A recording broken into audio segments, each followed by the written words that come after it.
My name is John Christensen.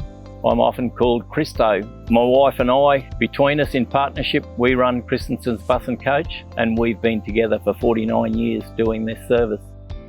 We've brought single bus operators around locally, and so Lenore had a bus run to do, I had a bus run, and that was going to be our life. So we didn't expect that we would expand to the size we are now. We drive on country roads and we also drive on urban roads. Some of the scenery that we see on our runs is some of the best in the country.